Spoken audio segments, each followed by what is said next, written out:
नमस्कार दोस्तों, स्वागत है आपका क्लास 11 कंप्यूटर साइंस के चौथे वीडियो में।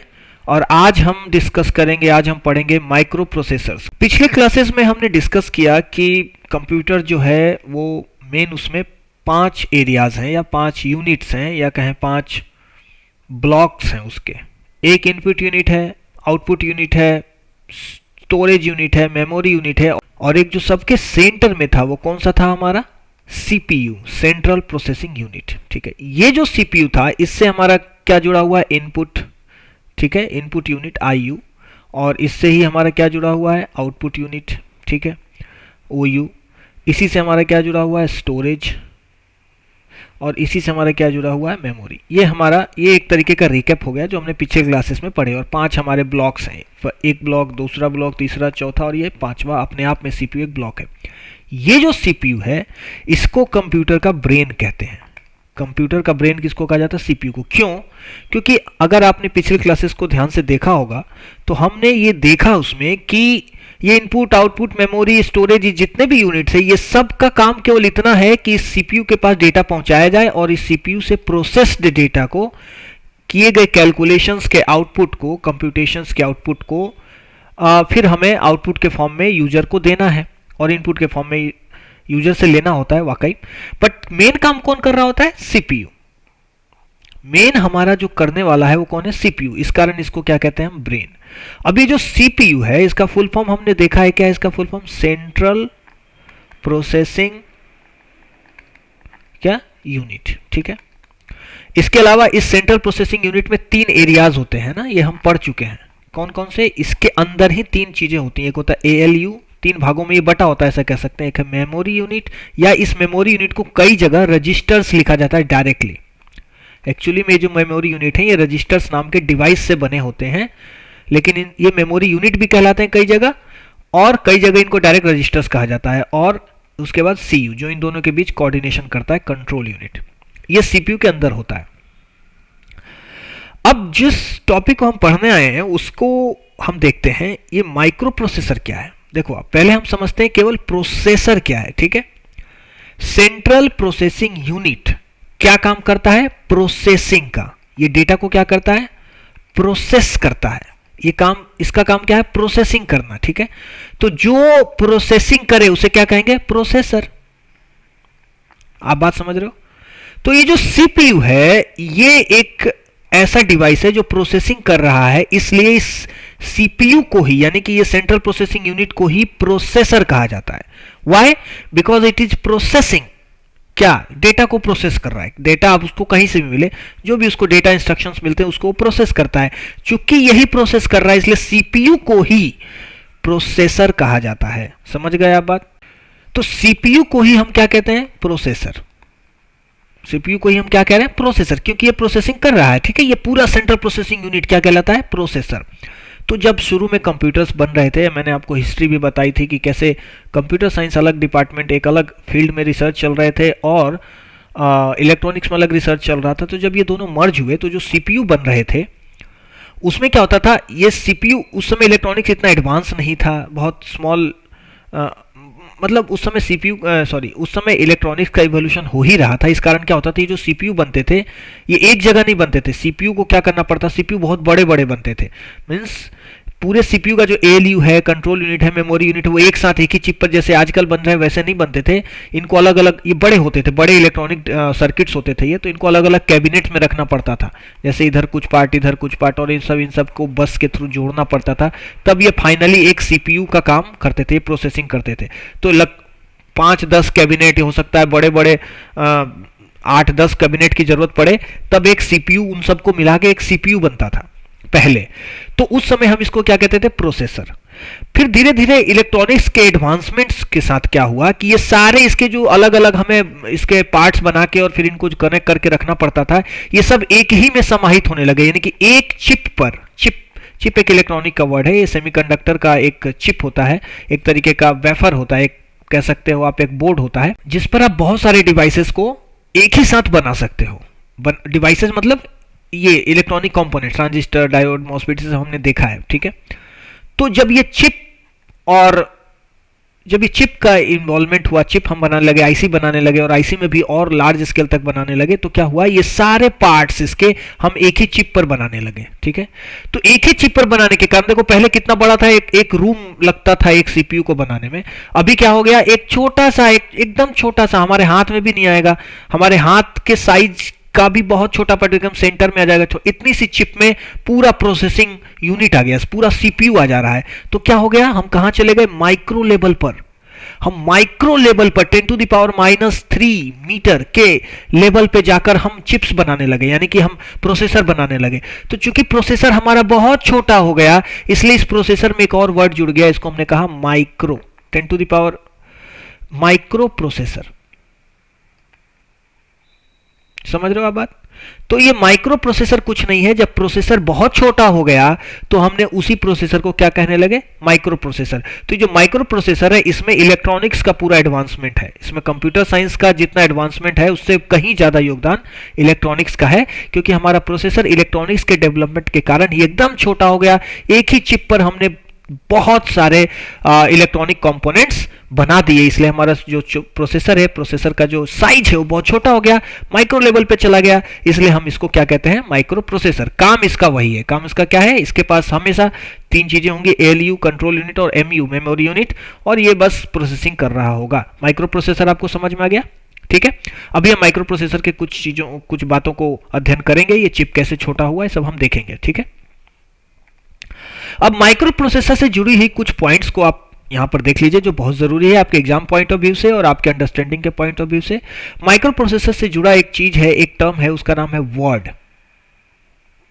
ठीक है, जब भी एक माइक्रो प्रोसेसर आप सुनेंगे तो उसमें कुछ चीजें होंगी जो उससे रिलेटेड होंगी, जो उसको डिफाइन करेंगी, तो उसमें से एक है वर्ड। वर्ड मैंने आपको पहले बताया था कि जब हम बहुत सारे बिट्स को, एक बिट से कुछ हम इंफॉर्मेशन लेते नहीं है, एक बिट से कुछ काम होता नहीं है। बिट्स क्या है, मेमोरी है ना, यूनिट ऑफ स्टोरेज को हम बिट्स कहते हैं। तो जब एक से ज्यादा बिट्स को आप ग्रुप करके यूज करते हैं तो उसे हम क्या कहते हैं, वर्ड। याद है आपको, मैंने बताया था। तो वर्ड जब हमारा प्रोसेसर प्रोसेस कर रहा होता है तो वो कितने बिट्स के ग्रुप को एक साथ कंप्यूट या कह सकते हैं प्रोसेस कर सकता है। ध्यान से सुनेंगे आप, कितने बिट्स के ग्रुप को हमारा प्रोसेसर एक साथ प्रोसेस कर सकता है, ये उसका कहलाता है वर्ड या वर्ड साइज। समझ रहे हो आप बात? तो जो शुरू में जो हमारे प्रोसेसर्स बने थे वो 4 बिट, उनका वर्ड साइज क्या था, 4 बिट के या 8 बिट के, बाद में 8 बिट बनने लगे, शुरू में क्या बना था, 4 बिट। इंटेल का 4004 नाम का एक प्रोसेसर बना था सबसे शुरू में, जो 4 बिट के ही ग्रुप्स यानी कि 4 बिट के वर्ड को ही प्रोसेस कर पाता था एक बार में। एक बार में उसको एक 4 बिट से बड़ा डेटा अगर आप दोगे, कोई भी ऐसा डेटा दोगे जिसका साइज 4 बिट से बड़ा है, तो वो उसको प्रोसेस नहीं करता था, यानी कि उसका वर्ड साइज फिक्स था, बड़े देने की बात ही नहीं है। वो 4 बिट में ही डेटा को डिवाइड करता था और एक बार में 4 बिट को ही प्रोसेस कर सकता था। ठीक है, टेक्नोलॉजी के एडवांसमेंट के साथ साथ बाद में 8 बिट्स वाले बनने लगे। 8 बिट का वर्ड हो गया, वर्ड साइज क्या हो गया, 8 बिट। फिर बाद में 16 बिट का होने लगा, फिर बाद में 32 बिट का होने लगा, फिर आजकल 64 बिट का वर्ड साइज चल रहा है। तो आपने सुना होगा कि तुम्हारा कंप्यूटर कौन से आर्किटेक्चर का है, 32 बिट का है, 64 बिट का है। तो ये जो 32 बिट और 64 बिट का जो डिफरेंस है कंप्यूटर के आर्किटेक्चर में या कंप्यूटर डेवलपमेंट में, ये क्या डिनोट करता है कि वर्ड साइज क्या है कंप्यूटर का। अगर आपका कंप्यूटर, आपका प्रोसेसर एक बार में 32 बिट्स को प्रोसेस कर सकता है, यानी कि उसके अंदर डेटा को स्टोर करने का जो बेसिक यूनिट क्या है वो 32 बिट में ही डेटा को स्टोर करता है वो, तो वो कहलाएगा कि वो 32 बिट प्रोसेसर है।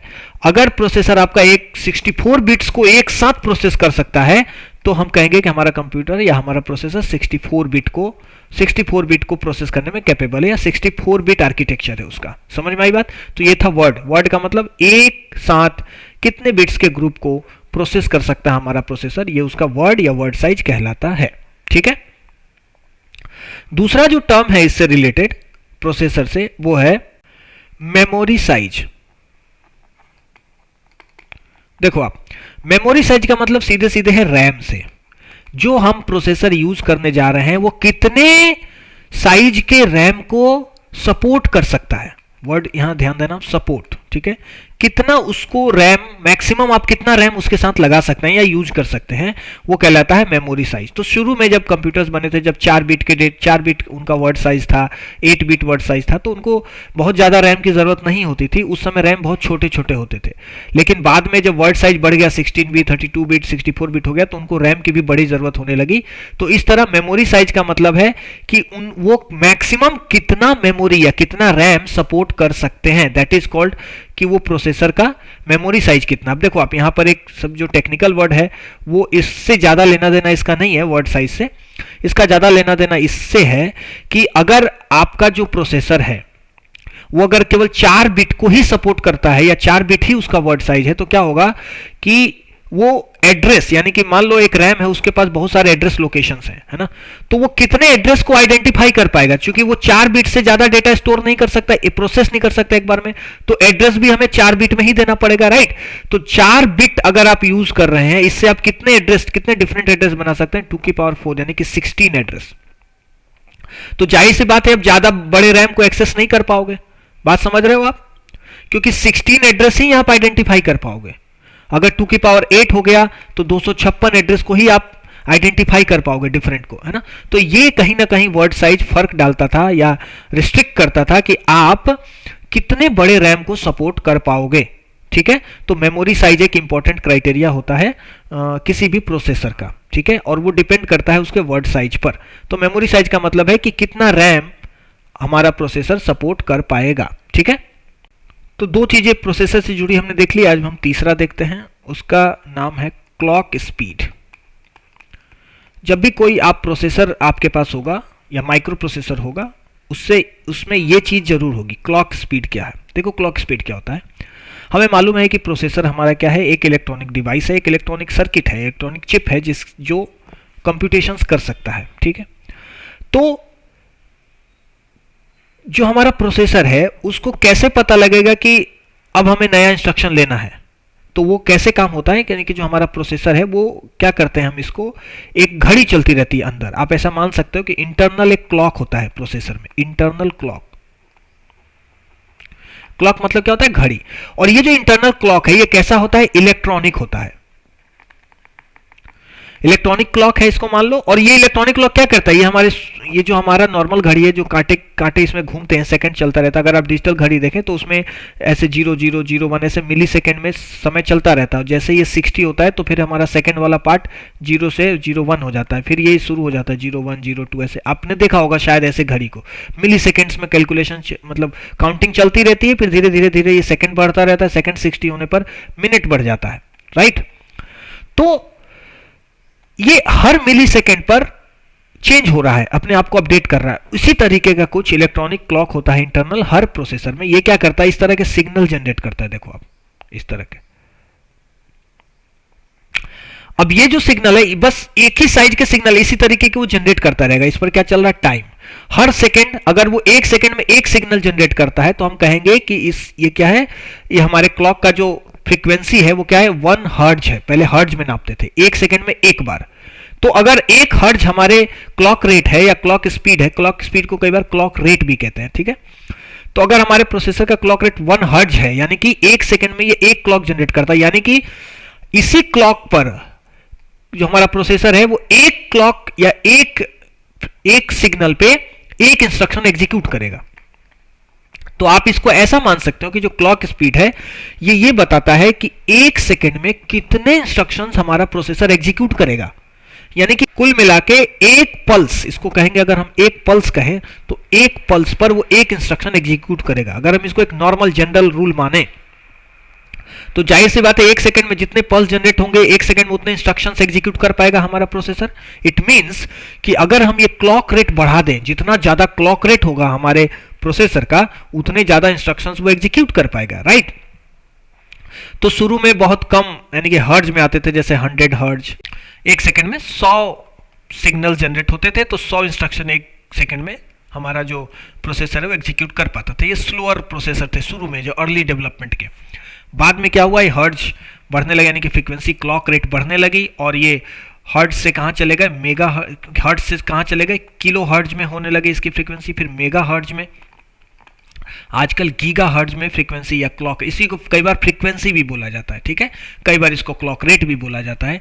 यानी कि 1 गीगा हर्ट्ज का मतलब है billion, 1 billion instruction, 1 billion pulse 1 second में ये जनरेट करता है इंटरनल क्लॉक हमारे किसका, प्रोसेसर का। तो आप समझ गए, क्लॉक जो है वो हमारे प्रोसेसर में एक इलेक्ट्रॉनिक सिग्नल जनरेटर है एक्चुअली, और वो 1 सेकेंड में जितने सिग्नल जनरेट कर देता है उतने ही इंस्ट्रक्शन हमारा प्रोसेसर एग्जीक्यूट कर सकता है, ठीक है। तो क्लॉक रेट एक बहुत इंपॉर्टेंट फीचर है, या कहें मानक है, या कहें हम मापदंड है प्रोसेसर का। क्लॉक रेट जितना अच्छा रहेगा, जितना ज़्यादा रहेगा, उतना फास्ट हमारा प्रोसेसर रहेगा। तो आजकल आपके हर लैपटॉप पे अगर आप या कंप्यूटर पे देखोगे या प्रोसेसर के स्पेसिफिकेशंस पढ़ोगे तो उसमें ये जरूर आएगा, क्लॉक रेट या फ्रीक्वेंसी, ये जरूर आती है।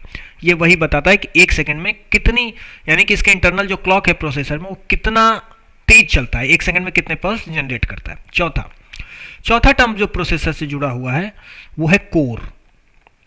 कोर क्या होता है, देखो, कोर को सिंपली कहा जाता है कि ये बेसिक यूनिट ऑफ कैलकुलेशन है। बेसिक यूनिट ऑफ कैलकुलेशन या इसको कह लो कंप्यूटेशन, ठीक है, कंप्यूटर के लैंग्वेज में कंप्यूटेशन। यानी कि अगर आपके पास एक सीपीयू है ऐसे, और ये क्या कर सकता है, एक बार में एक इंस्ट्रक्शन, यानी कि एक क्लॉक रेट पर एक इंस्ट्रक्शन एग्जीक्यूट कर सकता है, तो हम कहेंगे कि ये क्या है, इसका ये 1 कोर है। कोर मतलब समझ रहे हो, कोर का मतलब होता है बेसिक पार्ट, है ना। यानी कि अगर आपके पास एक सीपीयू है तो हम कहेंगे कि इसके पास, हमारे पास कितना है, 1 कोर है, यानी कि बेसिक यूनिट ऑफ कैलकुलेशन, हम कैलकुलेशंस करने का यूनिट कितना है हमारे पास, 1 है। लेकिन अब हम क्या करें, 2 सीपीयू, ऐसे 2 सीपीयू को जोड़ दें, आपस में किसी तरह कनेक्ट कर दें, यानी कि हमारे पास एक जो सीपीयू है उसके अंदर 2 कोर हैं, समझ रहे हो आप। यानी कि ये एक अलग इंस्ट्रक्शन एग्जीक्यूट कर सकता है और ये वाला पार्ट अलग इंस्ट्रक्शन एग्जीक्यूट कर सकता है। तो अगर ये हमारा प्रोसेसर है और इसके अंदर 2 कोर हैं, इसका मतलब है कि अब 2 इंस्ट्रक्शन एक साथ एग्जीक्यूट हो जाएंगे, यानी कि क्लॉक रेट एक ही चला, लेकिन एक इसने एग्जीक्यूट कर दिया, एक इसने एग्जीक्यूट कर दिया, यानी कि 2 इंस्ट्रक्शन एग्जीक्यूट हो रहे हैं। समझ रहे हो आप बात। अगर मान लो आपके एक सीपीयू के अंदर 4 कोर है, 4 कोर का मतलब क्या हुआ कि अब ये चारों अलग अलग अपना इंस्ट्रक्शन एग्जीक्यूट कर सकते हैं, यानी कि एक क्लॉक का एक पल्स जनरेट हुआ, उतने में क्या हो जाएगा, एक ये कर देगा, एक इंस्ट्रक्शन एग्जीक्यूट कर देगा, ये कर देगा, एक ये, यानी कि 4 इंस्ट्रक्शन एक ही बार में एग्जीक्यूट हो जाएंगे। तो कोर क्या होता है, बेसिक यूनिट ऑफ कैलकुलेशन होता है। सीपीयू के अंदर जो एक्चुअल पार्ट होता है, जो एक्चुअली में कंप्यूटेशन या इंस्ट्रक्शन को एग्जीक्यूट कर सकता है, उसे कोर कहते हैं। और पहले शुरू में एक ही कोर के कंप्यूटर बनते थे, यानी कि एक सीपीयू मतलब उसमें एक ही कोर है, वो एक ही इंस्ट्रक्शन एग्जीक्यूट करेगा एक बार में, एक पल्स पर या एक क्लॉक पल्स पर, ठीक है। लेकिन बाद में टेक्नोलॉजी के डेवलपमेंट के साथ साथ क्या हुआ, हमने कोर बढ़ाने शुरू किया, यानी कि हमारे एक प्रोसेसर में क्या आया, 2 कोर लगा दिया हमने। तो हम उसे क्या कहे, ऐसे प्रोसेसर को हमने क्या किया, डुअल कोर प्रोसेसर। समझ में आई बात। उसके बाद हमने और टेक्नोलॉजी डेवलपमेंट हुआ और हमारा जो और हम ज़्यादा स्केलिंग पर ट्रांजिस्टर्स और मॉसफेट जोड़ने लगे, तो हमने क्या किया, 4 कोर को एक ही सीपीयू के अंदर 4 कोर लगा दिए। तो अब हमने क्या किया है इसको, क्वाड कोर। क्यू है ये, QUAD, क्वाड कोर। क्वाड मतलब 4 है ना, यहां पे लिख रहा हूं मैं, क्वाड कोर प्रोसेसर हमने कहा, ऐसे प्रोसेसर जिनके अंदर 4 कोर लगे हैं, यानी कि एक बार में 4 इंस्ट्रक्शन एग्जीक्यूट कर सकते हैं, ठीक है। देखो आप स्पीड बढ़ रही है ना, इंस्ट्रक्शन ज्यादा एग्जीक्यूट हो रहे हैं।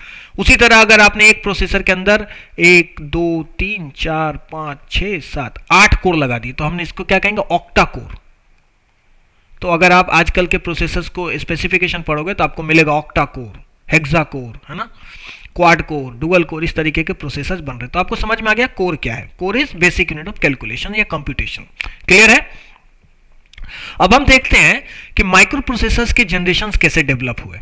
अभी जो हम चीजें पढ़कर आ रहे हैं उसी के आधार पर आप देखिए, जो पहला जनरेशन था माइक्रो, ये ध्यान रखना आप, ये कंप्यूटर का जनरेशन की बात नहीं कर रहे हैं हम माइक्रो प्रोसेसर की जनरेशन की बात कर रहे हैं, ठीक है। पहला जो फर्स्ट जनरेशन के जो माइक्रो प्रोसेसर्स थे वो लगभग 71 से 73 के बीच बनने शुरू हुए, और जाहिर सी बात है माइक्रो प्रोसेसर तभी बने होंगे जब आईसीज बनने लगे होंगे, है ना, क्योंकि माइक्रो प्रोसेसर अपने आप में एक आईसी है, एडवांस आईसी, इंटीग्रेटेड सर्किट, ठीक है। तो 1970 और 1973 के बीच 2 साल 3 साल का ही गैप है। देखो आप, इसमें लार्ज स्केल इंटीग्रेशन, ये भी हम पढ़कर आए हैं, यानी कि 1000 तक सॉरी 1000 से 10,000 जो ट्रांजिस्टर्स या डिवाइसेस थे हमने एक चिप पर इंटीग्रेट करने, फैब्रिकेट करने शुरू कर दिए थे। उस टाइम का के ये प्रोसेसर्स हैं, ठीक है। तो उस समय इंटेल ने बनाया था 8080 और इसके पहले बनाया था 4004, ठीक है, 4 बिट उसका। देखो आप ये देखो ध्यान से, जो हम चीजें पढ़ कर आए हैं, word size, memory size, clock speed और कोर, ठीक है। तो ये जो फर्स्ट जनरेशन के हमारे प्रोसेसर्स थे, माइक्रो प्रोसेसर्स थे, वो LSI यूज करते थे। LSI टेक्नोलॉजी था ना, कितने ट्रांजिस्टर हम लगा पाते थे एक चिप पर। और ये इनका वर्ड साइज क्या होता था, 4 या 8, ठीक है। और मैक्सिमम रैम कितना ये ले पाते थे, 1 KB से ज्यादा इनके पास रैम आपके पास है तो भी नहीं लगा सकते थे। क्लॉक स्पीड इनकी क्या थी, 108 किलो हर्ट्ज से 200 किलो हर्ट्ज, ठीक है ना। कोर सिंगल कोर थे ये, ठीक है। ये इनका ना एक एग्जांपल हमने यहाँ पर ले लिया। तो आप देखना कि 8080 याद रखना कौन से जनरेशन के प्रोसेसर है, फर्स्ट जनरेशन। सेकंड जनरेशन 74 से 78, 4-5 साल का ड्यूरेशन है। LSI ही यूज हो रहा था, 8 बिट के बनने लगे थे अब। इस समय 4 और 8 दोनों चल रहे थे। अब आप रैम को क्या कर सकते थे, आप 1 MB तक बढ़ा सकते थे, ठीक है। अब यहां पर देखो फ्रीक्वेंसी कहां चली गई, क्लॉक रेट कहां चला गया, 2 मेगाहर्ट्ज तक, ठीक है। ये भी सिंगल कोर ही थे। इसके एग्जांपल हैं मोटोरोला का 6800 प्रोसेसर और इंटेल का 8085। उसके बाद थर्ड जनरेशन में आई है 79 से 80 के बीच। इसमें VLSI यूज होने लगा, वेरी लार्ज स्केल इंटीग्रेशन। आपको याद होगा बिलियंस ऑफ ट्रांजिस्टर्स हम एक चिप पर बनाने लगे। इसमें क्या होगा, वर्ड साइज बढ़ गया 16 बिट। वर्ड साइज बढ़ने से हमारा रैम भी बढ़ गया, 16 MB तक आप इसमें रैम का प्रयोग कर सकते थे। और देखो आप वर्ड साइज बढ़ गया, 16 बिट एक साथ में प्रोसेस कर सकता था ये इस जनरेशन का प्रोसेसर, थर्ड जनरेशन का। और इसकी फ्रीक्वेंसी भी बढ़ गई, देखो आप 4 से 6 मेगाहर्ट्ज तक फ्रीक्वेंसी हो गई। क्लॉक रेट हो गया, सिंगल ही था। इस समय कोर पर हम ज्यादा ध्यान नहीं दे रहे थे। इस समय हम केवल इसके रैम, इसका वर्ड साइज, इन सबको बढ़ाने पर अभी हम ज्यादा ध्यान दे रहे थे इन समय थर्ड और फोर्थ जनरेशन में। इसका एग्जांपल क्या है, 8086। ये बहुत बहुत ज्यादा इंपॉर्टेंट प्रोसेसर है। अगर आप केवल माइक्रो प्रोसेसर पढ़ने जाओगे ना, तो सबसे ज़्यादा जो इस माइक्रो प्रोसेसर को पढ़ा जाता है वो है 8086, ठीक है। सबसे ज़्यादा क्वेश्चंस भी इसी से आते हैं अगर कोई प्रोसेसर का एग्जाम हो रहा है तो। फिर फोर्थ जनरेशन 81 से 95 के बीच चला। देखो आप 70 से 80 के बीच में 3 जनरेशन चेंज हो गए थे। सोचो आप इलेक्ट्रॉनिक कितनी तेजी से डेवलपमेंट कर रहा होगा। 71 से 80 के बीच में 3 जनरेशन प्रोसेसर के चेंज हो गए। इलेक्ट्रॉनिक्स का डेवलपमेंट है, इसमें कंप्यूटर साइंस का कुछ नहीं है, ये सब का सब इलेक्ट्रॉनिक्स से रिलेटेड है। फिर फोर्थ जनरेशन लगभग 15 साल का ये गैप है। देखो इसमें VLSI ही यूज हो रहा था। वर्ड साइज हमने बढ़ाकर 32 कर ली। 4 GB तक अब हम रैम यूज कर सकते थे, मैक्सिमम है ये ना फोर्थ जनरेशन में। और देखो 4 ये याद रखने लायक आसान है। फोर्थ जनरेशन में हम फोर्थ जनरेशन के प्रोसेसर में मैक्सिमम 4 GB तक रैम यूज कर सकते थे। इसमें फ्रीक्वेंसी या क्लॉक रेट बढ़ गया, 133 मेगाहर्ट्ज तक हम जा सकते थे। कोर अभी तक सिंगल ही था। इसके एग्जांपल्स हैं 8086 में 386 और मोटोरोला का 68030, ठीक है। और फिफ्थ जनरेशन, ये अभी तक फिफ्थ जनरेशन ही चल रहा है। 1995 के बाद अभी तक फिफ्थ जनरेशन का ही प्रोसेसर चल रहा है। हम इसमें सुपर लार्ज स्केल इंटीग्रेशन कर रहे हैं, वेरी लार्ज से भी ज़्यादा, बिलियंस ऑफ ट्रांजिस्टर डिवाइसेस हम इस पर लगा रहे हैं। अब तो और बहुत ज़्यादा हो गए। 64 बिट इसका साइज हो गया है, आपको मालूम होगा 64 बिट के ही प्रोसेसर बन रहे हैं अभी भी। इसमें आप 64 बिट तक मेमोरी साइज यूज कर सकते थे, उस समय की बात बता रहे हैं। लेकिन अब आप एक्साबाइट EB में आप रैम यूज कर सकते हो। आजकल के जो बन रहे हैं प्रोसेसर्स, उसके साथ आप एक्साबाइट्स, आपने पढ़ा था मेमोरी साइजेज में, गीगा, टेरा, पेटा, उसके बाद एक्सा, है ना। तो ये एक्साबाइट तक आप रैम यूज कर सकते हो। इसकी फ्रीक्वेंसी देखो आप 34 गीगाहर्ट्ज तक जा सकती है। और मल्टी कोर, इसमें कोर भी हमने बढ़ा दिया है ना, quad core, dual core, octa core, ये सब हमने प्रोसेसर बनाने शुरू कर दिए। इसके एग्जांपल्स, ये शुरू के एग्जांपल है, पेंटियम, सेलेरॉन, जेनॉन। आजकल के प्रोसेसर देखोगे आप राइजन 3, राइजन 5, राइजन 7, है ना।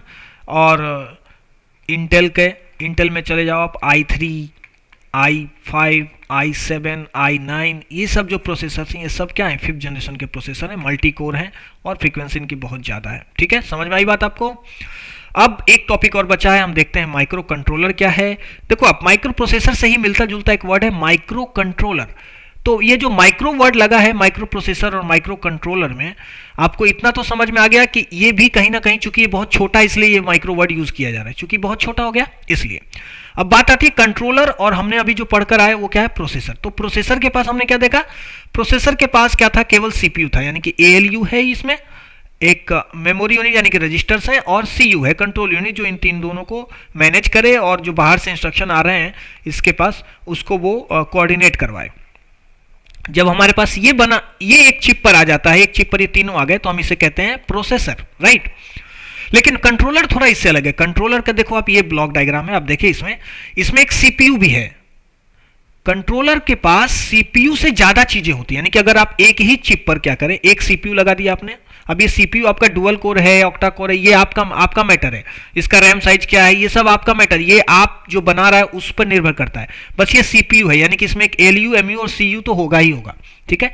हमने बना दिया एक सीपीयू, इसके साथ हमने क्या ऐड कर दिया, क्लॉक, मतलब हमने इसी को क्लॉक दे दिया। जनरली सीपीयू को जो क्लॉक दिया जाता है वो कहां से दिया जाता है, मदरबोर्ड से। तो आप देखेंगे कि कई मदरबोर्ड दूसरे प्रोसेसर को सपोर्ट नहीं करते। मदरबोर्ड भी सीपीयू के यानी कि प्रोसेसर के हिसाब से आते हैं। क्यों? क्योंकि जितना क्लॉक रेट इस प्रोसेसर को चाहिए वो मदरबोर्ड उसको दे पा रहा है कि नहीं, इसके आधार पर उसकी क्या होती है, कॉम्पैटिबिलिटी डिसाइड होती है। तो इस प्रोसेसर जो सीपीयू हमने यहां लगाया इस बोर्ड पर, उसके लिए हमने एक क्लॉक भी लगाया, क्योंकि इसको सिग्नल जनरेट करना, उसी सिग्नल पर यह काम करेगा। उसके बाद हमने इसी में रैम भी दे दिया। अब ये रैम फिक्स है, ठीक है, कुछ साइज का रैम जितना हम दे सकते हैं दे दिया हमने। इसी पर हमने रोम भी दे दिया। रोम क्यों? मेमोरी में रैम और रोम दोनों आ जाएगा, ठीक है ना, यहां लिखा ना ये मेमोरी, इसमें रैम और रोम दोनों है, रोम भी, क्योंकि कुछ इंस्ट्रक्शंस को हमें परमानेंटली स्टोर करना पड़ता है, उसके लिए रोम, बाकी के लिए रैम, ठीक है। उसके बाद हमने इस पर इनपुट आउटपुट सिस्टम भी दे दिया। इनपुट आउटपुट सिस्टम, इससे क्या हुआ, आईओ इनपुट आउटपुट सिस्टम, मतलब आप इसमें यूएसबी जोड़ दो, कोई दूसरी डिवाइस से जोड़ दो, कोई सेंसर जोड़ दो, इससे ये डेटा भी ले सकता है। यानी कि एक पूरी का पूरा कंप्यूटर है, ये स्मॉल कंप्यूटर आप कह लो, पूरा का पूरा कंप्यूटर मतलब स्मॉल कंप्यूटर, ये छोटे छोटे काम कर सकता है। और आप क्या कर सकते हैं, इसके रोम में कोई भी प्रोग्राम स्टोर कर सकते हैं आप खुद से लिखकर, और उस प्रोग्राम के थ्रू आप इसके रैम, इसके क्लॉक, इसके सीपीयू का यूज करके जो कुछ चाहें आप करवा सकते हैं। क्योंकि ये बहुत छोटा है तो कहीं भी किसी इक्विपमेंट में लगाकर इससे जो आप काम चाहें वो करवा सकते हैं। तो ऐसा एक चिप या एक ऐसा इलेक्ट्रॉनिक सर्किट जिसमें प्रोसेसर, मेमोरी, क्लॉक और दूसरे इनपुट आउटपुट डिवाइसेस जुड़े हों, उसे हम क्या कहते हैं, माइक्रो कंट्रोलर। क्योंकि इसके पास सीपीयू के अलावा और भी दूसरी चीजें हैं, ये एक अपने आप में कंप्लीट कंप्यूटर होता है स्मॉल साइज का। समझ रहे हो बात? और ये जो माइक्रो कंट्रोलर्स होते हैं वो स्पेसिफिक यूज के लिए बनाए जाते हैं, यानी कि इनका एक खास काम होता है, वो उसी काम को करते हैं। तो एक जैसा अगर आपके पास काम है तो आपने एक माइक्रो कंट्रोलर बनाया और उस काम को उसमें दे दिया, तो वो उस काम को बार बार करता रहेगा। समझ रहे हो आप बात? और इस माइक्रो कंट्रोलर चूंकि बहुत छोटा होता है और इसके पास एक पूरी तरह कंप्यूटर है, भले ही साइज में कम रैम है, रोम कम है, सीपीयू का कैपेबिलिटी कम है, इसकी फ्रीक्वेंसी कम होगी, क्लॉक रेट्स भी इसका कम होगा, इनपुट आउटपुट डिवाइसेस भी आप बहुत लिमिटेड ही इससे कनेक्ट कर पाओगे, फिर भी ये अपने आप में कंप्यूटर का एक पूरा काम कर देता है। इस कारण इसके यूजेस बहुत हैं। कैसे? इसके यूजेस होते हैं एम्बेडेड सिस्टम में। एम्बेडेड सिस्टम क्या कहते हैं, जब हम अपने रोज यूजेस के इक्विपमेंट में इलेक्ट्रॉनिक सर्किट जोड़ दें तो हम उसे कहते हैं एम्बेडेड सिस्टम। अब मैं इसका एग्जांपल देता हूं, देखो आप, वॉशिंग मशीन में इसी तरीके का एक माइक्रो कंट्रोलर लगा होता है जो क्या करता है, जो केवल उस माइक्रो वॉशिंग मशीन के काम को नियंत्रित करने के लिए ही बना हुआ है। ये अपने आप क्या करता है, अपने आप वाटर का लेवल नाप लेता है, अपने आप रोटेशन कर लेता है, अपने आप समझ भी जाता है कि कितनी देर घूम गया है, कितनी देर हमने वॉशिंग मशीन को रोटेट कर दिया, अब साफ हो गया होगा, फिर वो क्या करेगा, वाटर को ड्रेन भी कर देता है, उसके बाद स्पिनर भी चला देता है, यानी कि कपड़ा सुखाने वाला। तो ये सब इंटेलिजेंस के फॉर्म में अपने आप काम करने लगता है। जाहिर सी बात है, काम करने के लिए इंस्ट्रक्शन एग्जीक्यूट करने पड़ते होंगे। ये सारे इंस्ट्रक्शन कहाँ एग्जीक्यूट होते हैं, जो उसके अंदर माइक्रो कंट्रोलर लगे हुए हैं, ठीक है। इसी तरह आप माइक्रोवेव ओवन देखो, माइक्रोवेव ओवन, उसमें भी इस तरीके का चिप यानी कि माइक्रो कंट्रोलर लगा होता है। इसके अलावा जनरल पर्पस माइक्रो कंट्रोलर भी आते हैं, जैसे आपने आर्डिनो, अगर नहीं सुना है तो आप इसको सर्च करना, आर्डिनो बोर्ड इसको कहते हैं। ये एक जनरल पर्पस माइक्रो कंट्रोलर है, ये ब्लैंक आता है, इसमें सब होते हैं। इसमें एक छोटा सा सीपीयू होता है, क्लॉक डिवाइस भी लगा रहता है, इसमें छोटा सा रैम भी होता है, रोम भी लगा रहता है, इस पे इनपुट आउटपुट डिवाइसेस यानी कि पिंस भी होते हैं जिसके थ्रू आप इसको किसी और डिवाइस से कनेक्ट कर सकते हो। और सबसे अच्छी बात क्या है कि आप इसमें अपना प्रोग्राम लिखिए, अगर आपको आता है तो प्रोग्राम लिखिए और इसमें अपलोड कर दीजिए, और ये आपका आर्डिनो फिर उस प्रोग्राम की तरह बिहेव करने लगेगा और जो आप चाहें वो करने लगेगा। तो आई होप कि आपको माइक्रो कंट्रोलर समझ में आया होगा। देखो आप, इसमें क्या है, एक सीपीयू है, मेमोरी है यानी कि रैम रोम है, इनपुट आउटपुट डिवाइसेज या पोर्ट है। पोर्ट हम इसको कहते हैं पोर्ट, क्यों? क्योंकि इनपुट आउटपुट डिवाइसेस तो इसमें नहीं होगी, बट ये आपको पिन्स दे देगा जिसके थ्रू आप इनपुट आउटपुट डिवाइसेस को कनेक्ट कर सकते हो, ठीक है। और ये सभी जो आपस में सीपीयू मेमोरी ये सब है एक बस के थ्रू, इंटरनली ही इनके बस होती है, आपको दिखेगा नहीं, इंटरनली सर्किट के थ्रू ये बस बने रहते हैं, उसके थ्रू जुड़े रहते हैं, आपस में डेटा ट्रांसफर करते रहते हैं, ठीक है। और अब आप इसको जैसा प्रोग्राम करेंगे वैसा काम कर देगा। चूंकि ये बहुत ही स्मॉल लेवल का एक कंप्यूटर हो गया, इसलिए हम इसको एम्बेडेड सिस्टम्स में प्रयोग करते हैं, ठीक है। आपका जो कीबोर्ड होता है उसमें कि उसके अंदर भी एक चिप लगा होता है, एक माइक्रो कंट्रोलर लगा होता है। उसी तरह माउस जो होता है आपका, आपके क्लिक को लेफ्ट क्लिक को, राइट क्लिक को, ये सब को क्या करता है, ये अंडरस्टैंड करता है, उसको प्रोसेस करके फिर कंप्यूटर को, आपके लैपटॉप को सिग्नल भेजता है कि ये एक्टिविटी होनी है। तो ये जो प्री प्रोसेसिंग हो रही है कीबोर्ड में भी, जब आप ए दबा रहे हो तो ए ही गया है या कंट्रोल दबा है, ये सब प्री प्रोसेसिंग जो करता है ये इसके अंदर बैठा हुआ कौन करता है, माइक्रो कंट्रोलर। तो आई होप कि आपको ये बात समझ में आई होगी, माइक्रो कंट्रोलर समझ में आया होगा, माइक्रो प्रोसेसर समझ में आया होगा। और अब आपसे कोई माइक्रो प्रोसेसर या माइक्रो कंट्रोलर के बारे में कुछ पूछे तो आप बता पाएंगे, एग्जाम में अगर आए तो आप लिख पाएंगे। और मैं फिर से बोल रहा हूं, अगर एग्जाम में कभी भी सब्जेक्टिव एग्जाम हो और आपसे पूछा जाए तो आप डायग्राम जरूर बनाएं, इन बेसिक डायग्राम्स को ध्यान में रख लें। कुछ नहीं करना आपको, सीपीयू रैम रोम या मेमोरी डायरेक्ट लिखिए, वाइड इस तरीके के डायग्राम से जोड़ दीजिए, यानी कि बस है उसमें बस लिख दीजिए, और फिर इधर एक इनपुट आउटपुट पोर्ट, इस तरीके की चीज़ों को ध्यान में रखा करिए। इस तरह का डायग्राम बनाना बहुत ज़रूरी है, चाहे वो सीपीयू का आर्किटेक्चर बनाना हो, चाहे वो माइक्रो कंट्रोलर का आर्किटेक्चर बनाना हो, ये बनाना, डायग्राम बनाने से आपके नंबर्स बढ़ जाएंगे। तो आज के लिए इतना ही, मिलते हैं नेक्स्ट वीडियो में जिसमें हम चैप्टर 1.6 की बात करेंगे। और प्लीज़ इस वीडियो को लाइक करें, शेयर करें और चैनल को सब्सक्राइब करें। तो मिलते हैं नेक्स्ट वीडियो में, तब तक पढ़ते रहिए, मस्त रहिए। Thank you.